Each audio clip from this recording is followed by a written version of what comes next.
This year, it's predicted that 600,000 jobs will disappear from the British economy, while at the same time, up to 1 million foreigners are working here illegally. Intelligence suggests illegal immigrants, principally from India. So are they simply stealing our jobs, or have some of them earned the right to stay? The factory is on an industrial estate in Southampton. Customs have conducted checks and 48 employees have suspected national insurance numbers. I'm about to witness one of the UK border agency's biggest ever raids. Okay, it's 5 a.m. We just had our briefing. Basically, the target this morning for these guys is a factory in Southampton. We're on our way there very shortly, and it's thought that not only are people working there illegally, but this is a facilitation raid, meaning it's thought people are producing false documents, false passports, false national insurance numbers to allow people to work here illegally. I think the government has turned a blind eye to immigration. They've allowed it to get completely out of control. They've also been completely ineffective in dealing with illegal immigration. Until very recently, only about 8 employers a year were being prosecuted. And we know that there are at least 500,000 illegal immigrants in Britain. So the government were just not serious. That is now changing, and high time that it did. Team 1 will be entering the premises from the rear, and Team 2 will be entering the premises from the front. Despite broad support for crackdowns like this, there are people calling for a new approach. They say we've no need to feel threatened by workers forced into this situation by desperate circumstances back home. Many of the undocumented migrants come from areas of extreme poverty and make an absolutely, at times, horrendous journey to the UK, where many of them, we know, die, unfortunately, in that process, to try and support their children through schools and their families who they're leaving behind. It's a terrible trauma and very difficult decision that they make in their own countries before deciding to come to the UK. We're off, heading for somewhere near Southampton in a convoy of cars.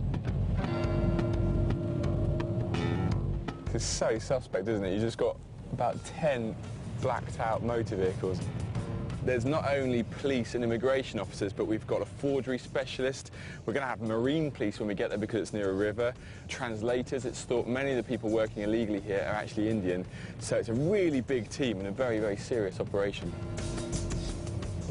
I wonder if we're taking a wrong turn, because suddenly 11 vehicles in convoy are all doing a massive U-turn. But basically we've reached the road where the factory is, and they're getting straight out and going in. So I think we're going to do the same, just dump it here and go for it. So what's going on? Are employers struggling to fill jobs, or are they being duped? The police have got warrants. There's one team gone around the back, one team gone in this entrance here. So we're just going to go in now and see if they manage to catch everyone. It's complete nonsense to say that these people do the work that British workers won't do. The issue is, what will people do at a certain wage? If you raise the wages, you'll get the workers. But if you have people living 10 to a house, how are British workers who have a mortgage to pay going to compete with that? It's completely against the interests of the working class British people and should be stopped. I think most people, if you lived in the half of the world that was gripped by poverty, disease and, death, unfortunately, and you were given the option of possibly having some alternative for your family to be lifted out of that poverty, I think many British people would decide to take that option. No, wait there, wait there. I mean, here at the moment we've got just under 20 staff. All of them seem to be Indian gentlemen. There's a bit of urgency. The police are pulling people around. I don't know if there's people trying to run at different points. What's astonishing here is that we're about to discover that some of the illegal workers have lived in Southampton for more than a decade. For the employer, that could mean hefty fines. I think we're taking to more sterile area. Right, OK. So, just so that obviously because it's noisy, you need to speak to them as well. So. Sure. You got ID? Yeah. Okay. Anybody else? Any ID? No? Can I take your name, please? Hakimi? Hakim. Do you write it down? Yeah, that's probably easiest. Try and keep it in the lines if you can. Who knows what the individual stories are here? Some of them may be complicit, some of them may have been duped. I have no idea. My officers have to deal with that sensitively and sympathetically when they find them. It's why our strategy is to go for the employers where they're not abiding by the rules that we have set out. What's your status in the UK? What right have you got to be in the United Kingdom? Passport, I've lost my passport.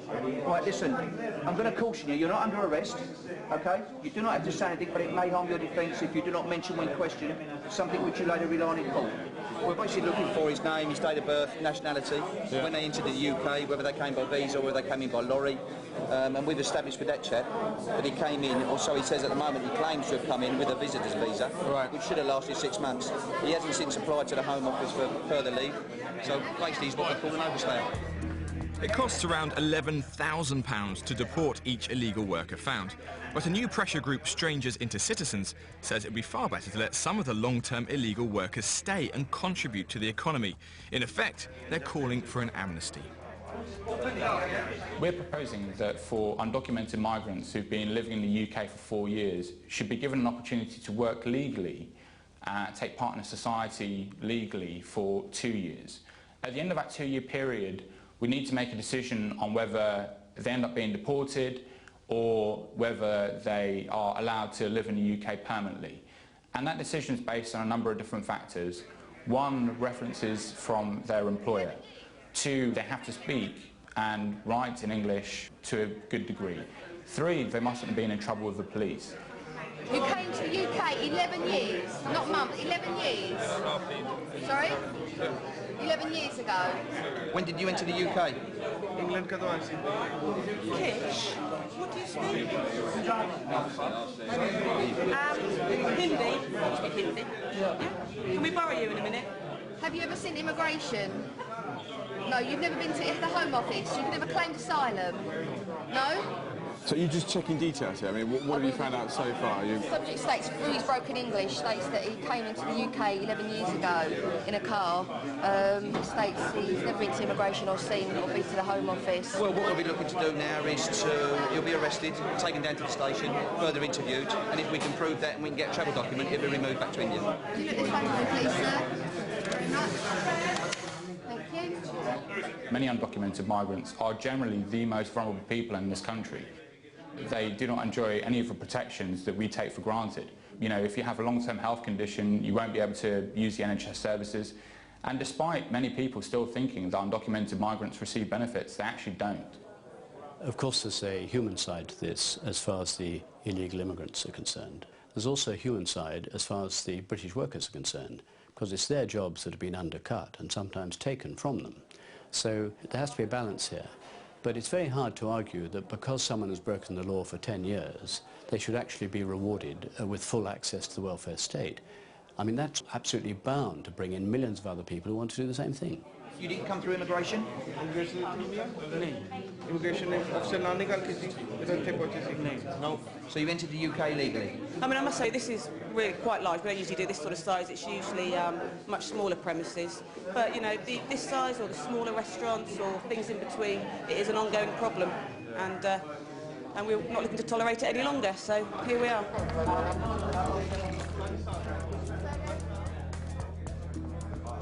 What's your message to those employers that might consider cutting corners and taking illegal workers? Well, I think my message to them is look behind me, look what can happen.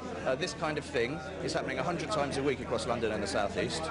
And for every person working illegally we found behind me, that's a £10,000 fine.